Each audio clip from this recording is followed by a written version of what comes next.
Hello and welcome to Banking Transform, the top podcast in retail banking. I'm your host, Jim Marous, owner and CEO of the Digital Banking Report and co-publisher of Financial Brand. Customers want their financial institutions to know them, understand them, and reward them based on their unique financial situation. Displaying this level of empathy is difficult, though, if data remains in silos. The aggregation of data to generate insights is only half of the battle for financial institutions, though. Banks and credit unions must go beyond using data to create great reports to supporting exceptional experiences and engagement, what I call the final mile in the customer journey. I'm excited to have Ed Maslaveckas, CEO of Bud Financial, on the Banking Transform podcast. We'll be discussing the firm's expansion to the U.S. and how financial institutions of all sizes are leveraging data, insights, personalization, open banking, and banking as a service as strategic differentiators. Starting out from the UK, Bud Financial has expanded into geographies like Australia and New Zealand and has recently announced an expansion into the US. Bud's data intelligence models have supported BaaS, open banking efforts, lending and deposit generation, wealth management, as well as onboarding processes and buy now, pay later initiatives. In short, Bud Financial has worked with financial institutions worldwide to help them improve customer experiences and engagement. So, Ed, before we get started, can you share a little bit about yourself as well as how Bud works with financial institutions to be positioned to be future ready? Thanks, Jim. I don't think I could have said that first part better myself. Probably that's what my marketing team asked me to be able to articulate for a while. So that was a great intro. I guess the question around why do we exist? Why are we different to what's out there? With Bud, we come from an open banking background, and prior to being an open banking player, sort of quote unquote open banking player, we were a consumer app first for the first 2 years. So the focus of that app was around taking the transactional data that was in the bank account. This is before open banking, so 2015. Taking that data and turning it into customer insights so customers could make better financial decisions. And those decisions were sometimes around budgeting and financial management. They sometimes were about financial products to take, what to take and what not to take. And so in building that early on, what we developed was a early capability to take that data and really understand who the customer is. And if you fast forward to today and how we work with financial institutions, our specialty is taking that same data. Now we can now accept formats from different aggregators, from core, from different cards, from OCR readers in lots of different countries, but the core is still the same. That we take that bank data or the transaction data that someone spends and their income, and we understand who that customer is. So we've taught machines how to understand transaction data. That's what we do. That's what we're best at. And as you mentioned, there are ways that wealth managers, that credit bureaus, that lenders, that fintechs can all use that in different ways. But I think that core capability there was sort of a missing part of the puzzle. We talk around the industry, and before I was at Salesforce, we talked about 360 view of customer. Well, in financial services, if you don't understand what's in the bank data, I don't think you even got 200-degree view or maybe even 100-degree view. That for us was always the core problem and the core thing to unlock. So really, in a nutshell, that's what we do. We understand that customer based off of that data, and believe it or not, that's a really hard problem, and that's why not many people have solved for it. Well, it's interesting, too, because I talk about the fact that the final mile, which is, it's one thing to get from data to insights. It's another to get from insights to implementation, actually using it. I get frustrated because my consumer bank, my personal bank account, I know they know so much about me. And I know if I went into their headquarters and said, show me everything you know, they'd show me just amazing data and insights about who I am, what I do, how I do it, where else I bank, all these things. The problem is that final mile, that actually showing me what you know about me so that I value that relationship greater. How do you help organizations with that final mile? Not just going from data insights, but from insights to, let's say, engagement and experiences. Yeah, it's a good question. It's a good point. So I guess it really begins at taking the core problem. So the core problem is, if I was to go through your bank data, Jim, I'm sure it'd be very enlightening. And as would it be if you went through mine, you would understand what's in there, and I would understand it. I could take a piece of paper or create an Excel sheet and create some insights on who you are. And so I think when we began this journey, we kind of believed that, the great and the good of the banks in the world had that capability at a machine level, that they had systems which could tell me really, really who you are and what you did. But the reality is, a human can do it, but there are deep challenges of allowing that solution to be scalable. And scalable beyond kind of a one-on-one personal banker type thing. I have this old letter that was written to my mother like a long time ago, and she was just moving out of her parents' farm in the UK. And this letter sort of like talks about the nuance of her life, the fact that she's thinking of moving abroad, and that she knows her mom, and she spoke to her about that she'd just finished college and she'd met this guy, and all these details about her. And that was like a really personal experience. And that was kind of the banking of old, was this kind of like, really, we understand who you are. And so, our job is maybe not to understand who your parents are and that kind of thing. Our job is to teach machines what that transaction data means. And to do that, to get to that, so like you talk about the insight to action.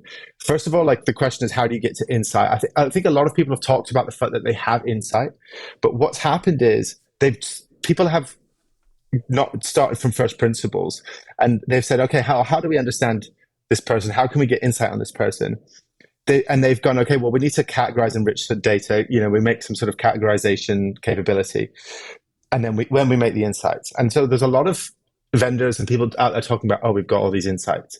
The reality is the core enrichment, the categorization, the merge identification, the classification, the geolocation, all the insights on that that transaction data, typically what we see is that that's done really poorly and it's just skipped over. So, at best, people in the market have, let's say they have like an 80% accuracy at understanding what that transaction is. That's kind of, typically a good solution you see in the market. People might claim to have something else, but when you data benchmark it, it's really not, it's probably at best 80%. Well, that sounds good, but the problem is, as soon as you're trying to make an insight, create that insight on someone, it's not on one transaction, it's on 100, it's a 200, 400 transactions. So your error rate compounds. So that 20% becomes, over two transactions, become 40%, becomes 60%, and that's your error rate. And so this is why there's been so much talk about self-driving bank account, all these type of things. But the core problem hasn't been solved, that actually machines don't understand what really accurately enough what that transaction is. So we spent really the last 5 or 6 years, and Bud's been around for 8 years, and really now we've been able to grow because we spent 5 years and a lot of investment dollars fixing that one problem. So now our models are at that core categorization level are best in market. The latest models in the UK have got to about 98%, which means the error rate's much, much smaller so that the insights can be better. So when the insights are better, actually, the bit from insight to action is actually an easier problem once your insights are accurate. Because if you start to go to action, you've got a bad insight, then people have a bad experience, bad action, right? And that's the worst piece. So that's why now we've been able to do a lot more on lending and actually make people feel more comfortable with that. So that's a very long answer to your question. No, but it's key because it really shows the differentiation and pretty much your why, which is an important component of that. So you've had a great deal of success in the UK. You've recently expanded to Australia and New Zealand. Okay, why did you decide to come to the U.S. where the competitive marketplace is very different, but so is the environment with regard to I'm going to start again. It's interesting because you've had a great deal of success in the UK and have recently expanded in Australia and New Zealand. But why did you decide to come to the U.S. where the competitive marketplace, as well as the regulatory environment, are not necessarily very friendly? Yeah, it's an important point. So, as a tech founder, the US is always has a huge draw, but also it's a very scary place, right? There's a graveyard of European companies that have tried to come over here and had to retract.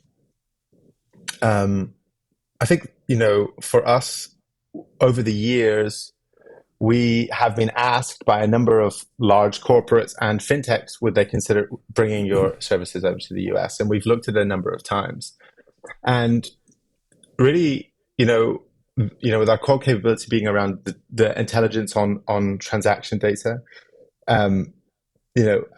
we started to think, okay, could we build these models? Would they work? We built the models last year over here, and we managed to get to quite a good degree of accuracy pretty quickly. And we've obviously invested in systems to be able to do that for years, and that's how we've done that in New Zealand, Australia. That's how we've done it in sort of test markets in Europe with other languages.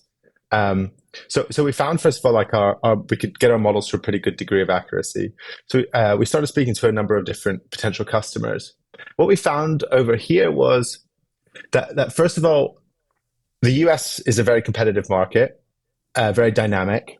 And so what that means is that a lot of organizations are very willing, if they have an edge, which, with our services, you can create an edge by having greater accuracy. If you can offer someone an edge in lending, customer experience, personalization, then really the buying market out here is much more dynamic, and there's an opportunity there. So that was one piece. Second of all, because of the dynamic nature of the market, US organizations are very sort of used to and adapt at using quote unquote alternative data. So it's amazing, like if you look at the lending models over here, how much other data is used other than the bank data. Way more than that's what's used in the UK with open banking, way more that's used with the open data regulation in Australia. There's all sorts of crazy, maybe good, crazy, maybe weird models over here that are being used, but people weren't using the transaction data. And the reason why, my belief is, first of all, it's that hard problem to solve.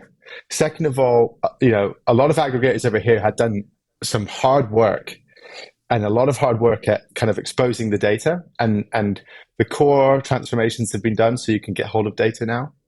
But that next step hasn't been taken because in this market, the screen scraping problem is so big. It's such an engineering challenge to get hold of the data that, that next level of investment hasn't been taken. Now, don't get me wrong. There are a number of startups now in the US that are starting to do what we do. So it's kind of a fun time to come across. The competition's emerging at the same time we're here.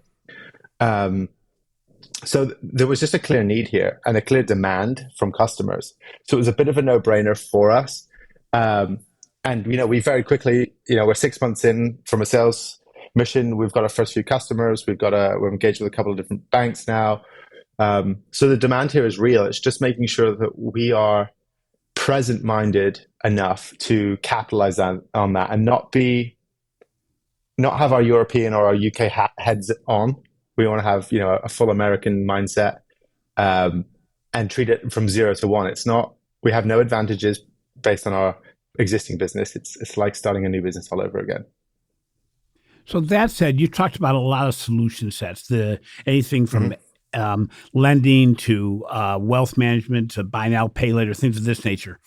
We talked a little bit about this before we started the podcast, but organizations today have a really difficult time jumping into the water for economic environment situations, for the scope of mindset and just having so many things going on at once. Mm-hmm. Does your solution, is it compartmentalized where a person says, I need to solve this part of my problem, not the whole thing, that you can come in and work on a specific solution set?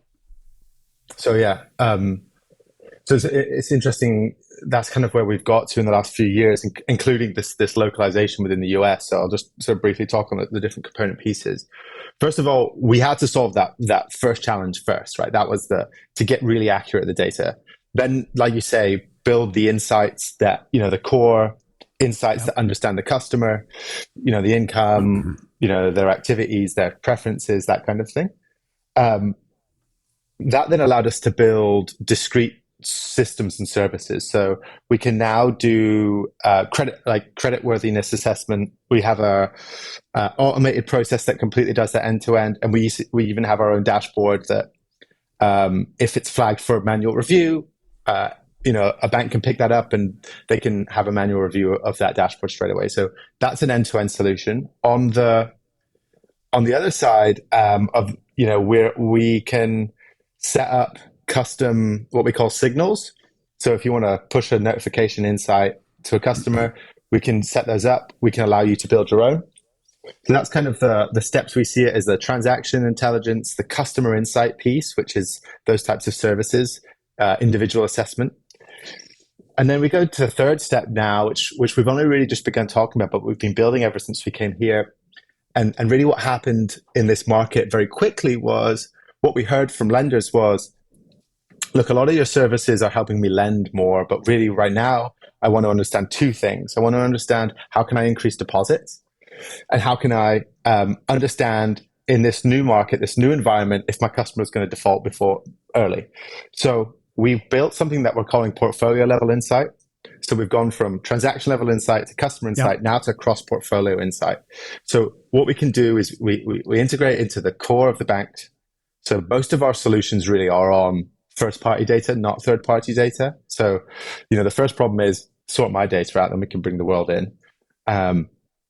So what we can do now is on that is, in real time, we can be monitoring the bank transactions of the customers. We can understand, stack rank from 1 to 10,000 or 1 to 100,000. Show me the customers based off of these attributes that are most likely to default on an unsecured loan that I have. Show me the customers that are taken out more than 2 buy now, pay laters in the last 3 weeks. All these custom segments we can now build, and you can view them through our dashboard or your own dashboard if you can use it via our set of APIs. You can segment those customers for risk, which helps stopping defaults, and you can understand the opportunities in real time. Has a customer just had a big cash deposit land in their account? Have they had have they sold their house? Have they changed their job? Or do we need to talk to them about their 401k?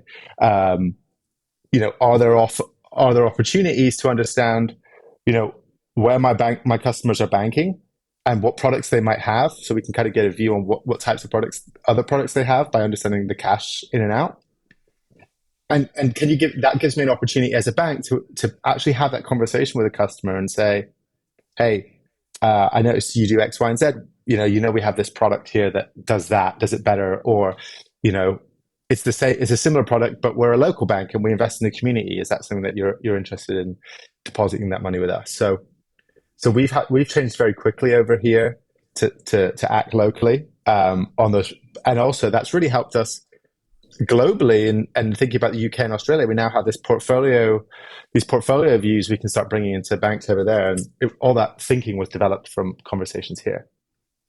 So this is a personal question, I guess, on your journey, because when you started off with this product, it was really a great platform that I would say helped consumers bank better. They helped, you found all these opportunities, you helped them move the scenario and actually help them with their financial wellness journey.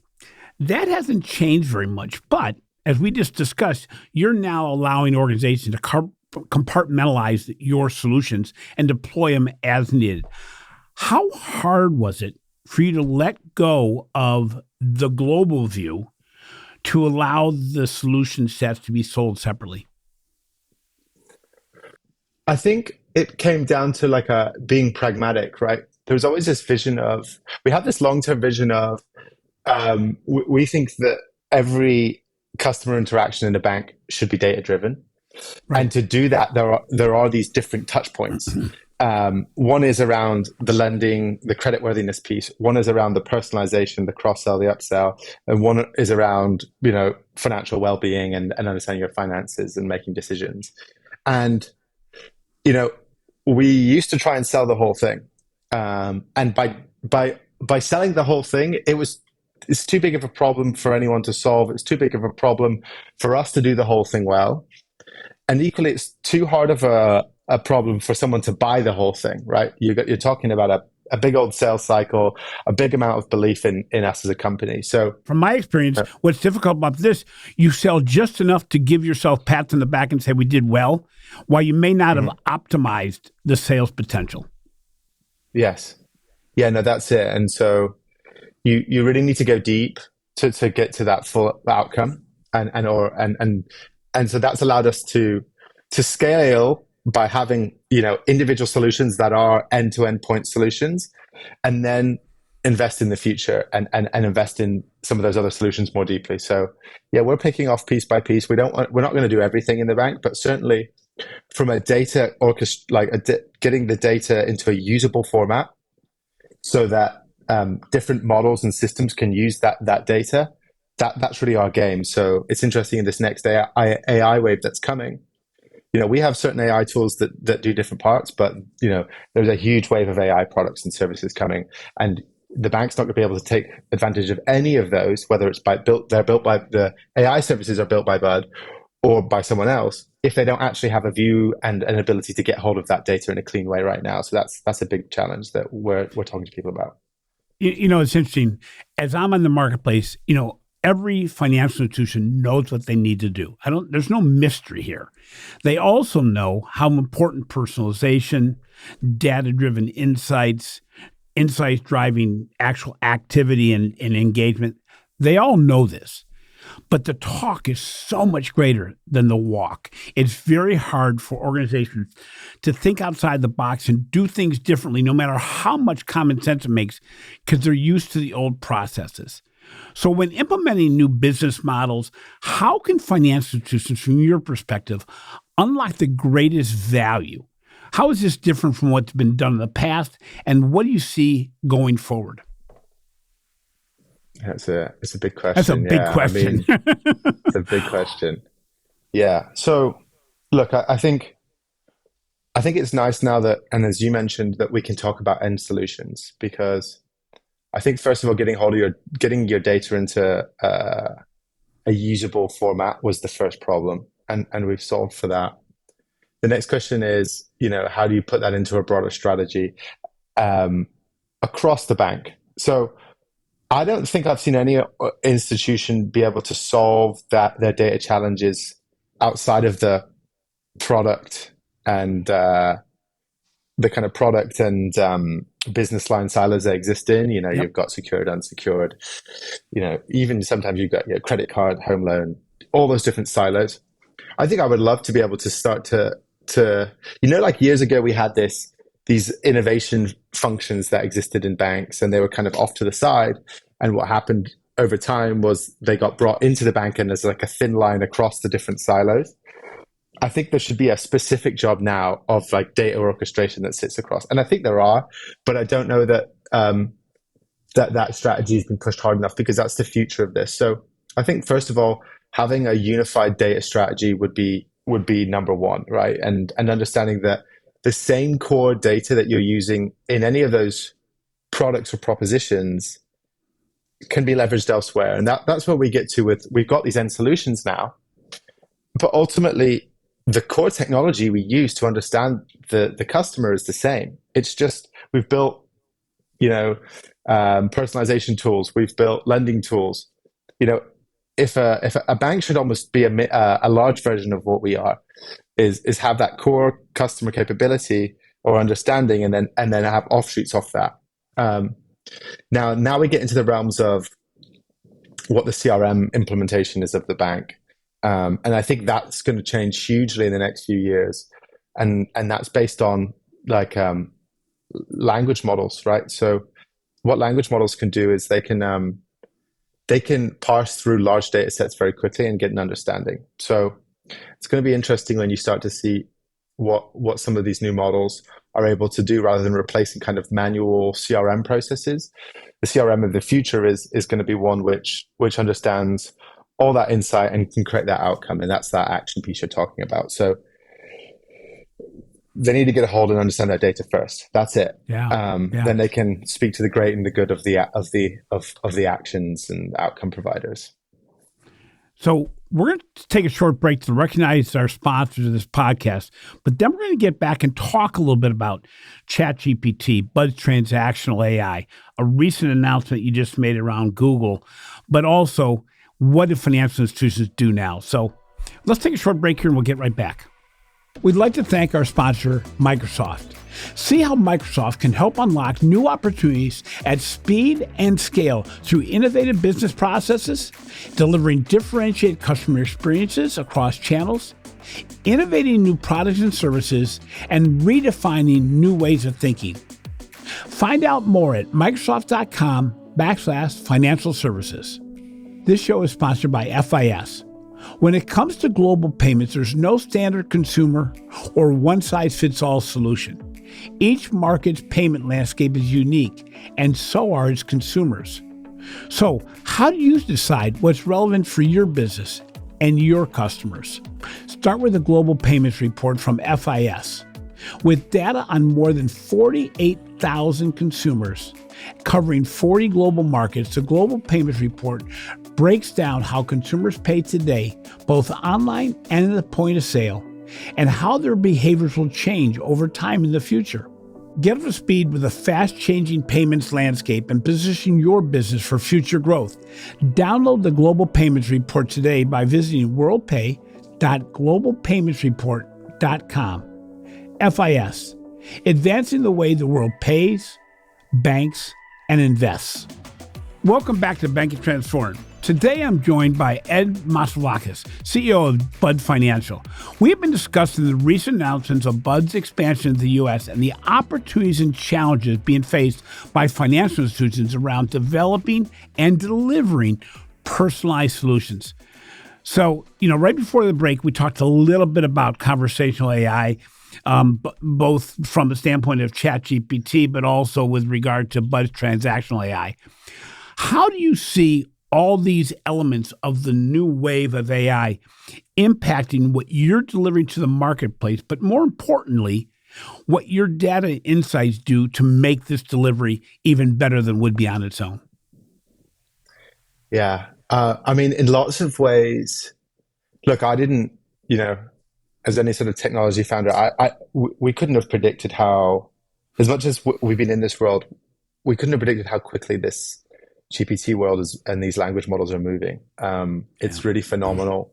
There's obviously a sort of competition and an innovator's dilemma that's held this stuff back, and now it's the floodgates have opened. So it's not, so on the face of it, it looks like everyone's just figured something out and everything's just exploded at once. But it's, you look at what Google's now released. And they realize that that now, like, the world is here, and they've released a bunch of new AI tools. And now you realize, hey, these guys, wow! I mean, they're they're miles ahead. Their implementations are really phenomenal. And I guess we could talk about what we're doing over there in a second. But for us, we're actually quite fortunate in the sense that actually all of our models, the way we enrich data, is all language based. And so what that means for us is, hey, that's how we've been able to create really accurate systems quite quickly. So we trained over here in a number of weeks, and we got to a high degree of accuracy. And the US is the hardest market. Language models, like, obviously there's more English language than any on the internet. Yeah. And so that does help from a US perspective, but also there's more merchants here than anywhere else. So that's the detractor. You need to get the long tail of merchants to be accurate. So for us, language models are really important because when you get that string through of the messy data, there are the language elements in there. You and I could read something and say, okay, WAL, PT, 26.5. Like, we could say, okay, that's the 26. We could see that was from Walmart, and maybe PT, that's petrol or gas, or GA would be gas over here or something like that. But, like, again, I said at the top of the show, understanding that on on a machine basis, you got to teach the machines to do that. So for us, our systems are ready to be used by language models. That's what's great. And also, a lot of what we do underneath our model is we do a lot of data labeling and training. And so the opportunity for us is actually maybe give some of a game away, but we use a lot of human intervention, human labelers, and to train our models. Well, now some of these GPTs can actually train our models. So not only are we the most accurate, but today we think this is the next unlock for us. So we're really excited by why that takes us next. And then on the top, we've made all this data accessible. We've enriched it with our models. You couldn't create a real-time GPT model for transaction data because it's just not scalable to the billions of transactions. It's too heavy to call that every time. So you need a model in between, which is what we've built. And then on top, those actions then, GPTs and those types of models can be used to make the assessments on what's happening on the customer level. So we're in a really nice sweet spot. But there are like different threats that exist from these new pieces, but we just have to leverage the tools better than anyone. That's kind of the way it's always been, I guess. Does the future then maybe move a little bit away from product sales to actually engagement around financial wellness, which will lead to product sales, but where there's a big conversational element that really can build engagement from the data? So going from data to an engagement and conversation, maybe around, geez, I'm having problems with my balancing of my checkbook. I'm having challenges with getting credit right now because my credit rating has gone down, or anything of this nature, to then go into the product as opposed to being product specific. This becomes much more customer-specific capabilities when you're looking at the power of ChatGPT, correct?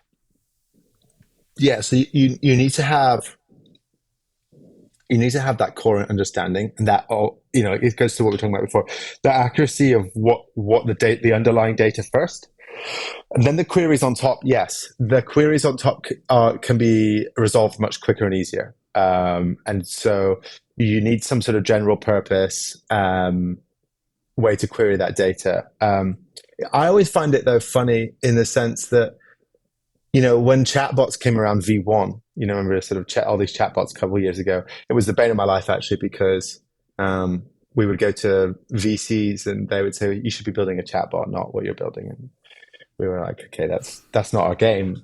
You don't understand the product. You don't understand what we're building. Fine. But anyway, move on to the next investor. But so with financial services, like, no, I don't think with numbers generally, I don't think, because that's what this is, you should do X because we see Y. That's what the GPT would say. But so often, sometimes you need to show an image as well. So I don't think that chatbots are necessarily going to replace all interfaces, because graphical interfaces, as humans, they tell us a lot. You get a lot of information more quickly than you do through language. So it's not going to replace all interfaces, but it will augment some of the understanding and some of the solutionizing. They can start to get better at logic. Basically, they can understand more parameters for logical outcomes. And that's, I think, those optimization questions, which used to take a huge amount of compute. It's like the kayak or the whatever when you were searching for your flights. That was always the challenge with those products, was that there was so much compute that went into telling you what flight to get. Right. And these can do it in a much cheaper way. So I'm going to do a little bit of a pivot, but not as much as I originally thought it would be. But you recently made a very important announcement that Bud was going to actually become the first UK fintech to join the Google Cloud Marketplace. What is the impact on your firm? But more importantly, why should bankers care? Yeah.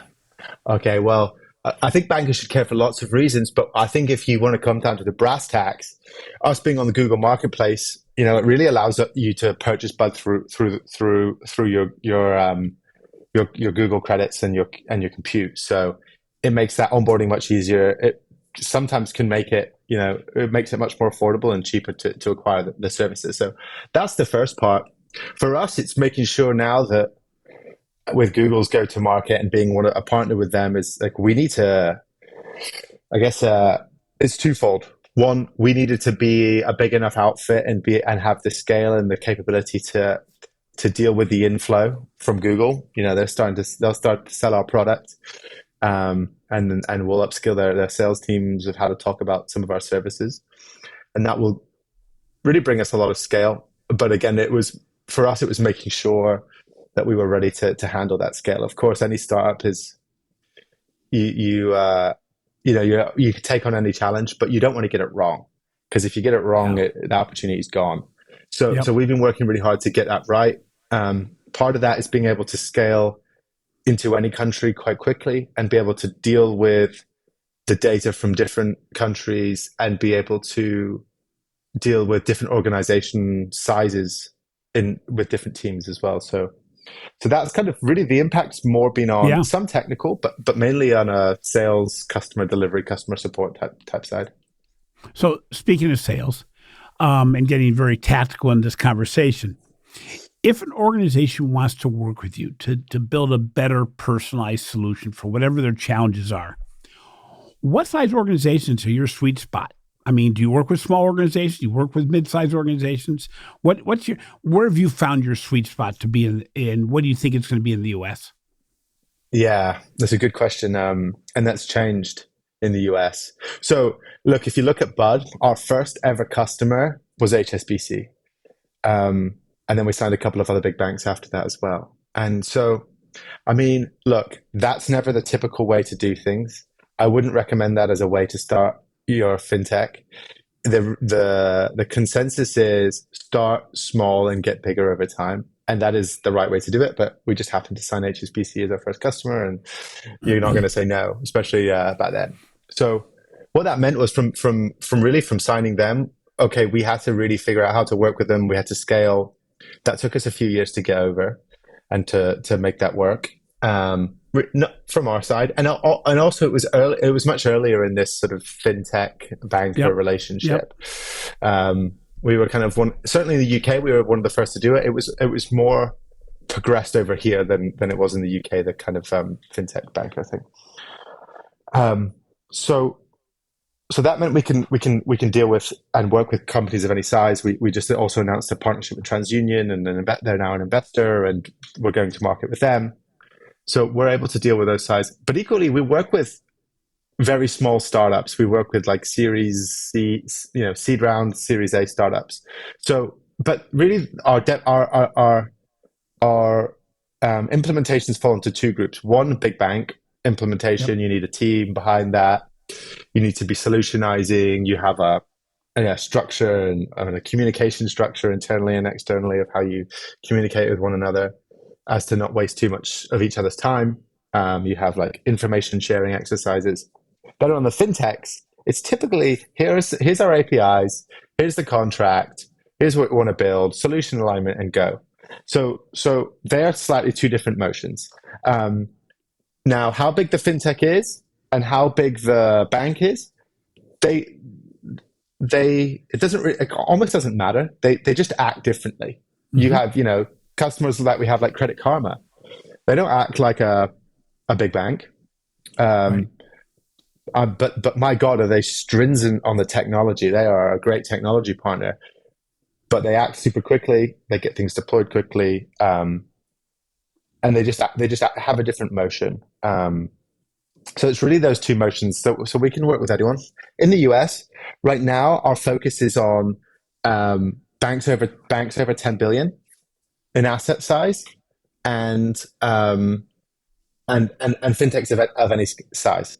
Now, the banks over 10 billion are right now, as you mentioned, I think a lot of banks here, they want that have these discrete problems, and they understand they have the data, they have data access. They can access, we or them can access their data, and we can solve these problems for them.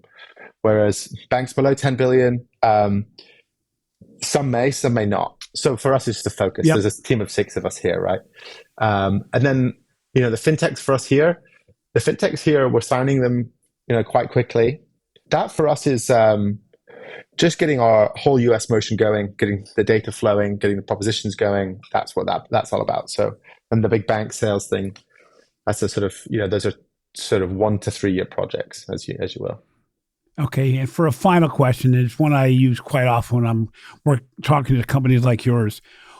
When you engage with a financial institution, be it any size, and they say, we want to go forward, and it could be in the UK, it could be anywhere, but in the US right now or in the UK, when somebody says, let's go forward, what gets in the way of things working the way you envisioned it when you signed the contract?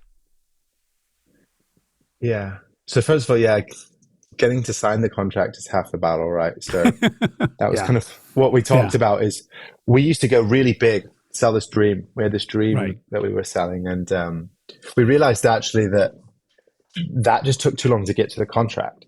And so once you're in and you've got the MSA in place and you've got a way of working together, then you can do other things.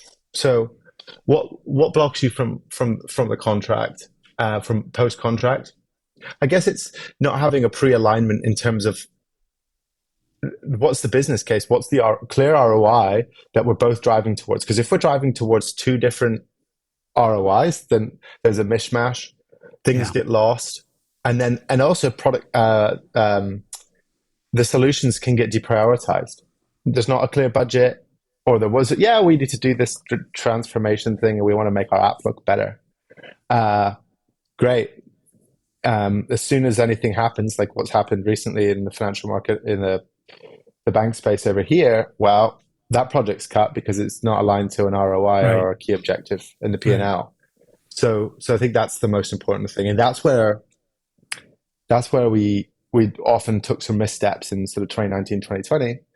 Was, hey, we were in this wave of the challenger banks are coming. The challenger banks are coming. Look at their customer experiences. We need to improve your customer experiences.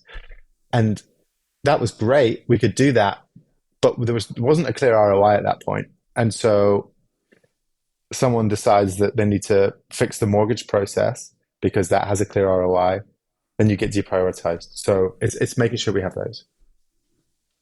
Ed, thank you so much for being on the show today. I really appreciate talking to you. Congratulations on all the things you're doing at once, it seems. Going to the U.S., working with Google, and then everything in the marketplace changes daily. So I know that's a challenge in and of itself. I think we wake up every morning going, okay, we'll peek to see what the top news stories are, and hopefully it's not banking this time. So thank you again, and I look forward to seeing you in Amsterdam. Yeah, you too. Take care. Thanks for having me. Thanks for listening to Banking Transform, winner of 3 international awards for podcast excellence. If you enjoy what we're doing, please take 30 to 45 seconds to show some love in the form of a review. Finally, be sure to catch the recent articles I've done for the Financial Brand and check out the research we're doing for the Digital Banking Report. This has been a production of Evergreen Podcast. A special thank you to our senior producer, Leah Hassage, audio engineer, Sean Roll-Hoffman, and video producer, Will Pritz. I'm your host, Jim Marous. Until next time, remember, the real power of data intelligence is to make the life better for your customers.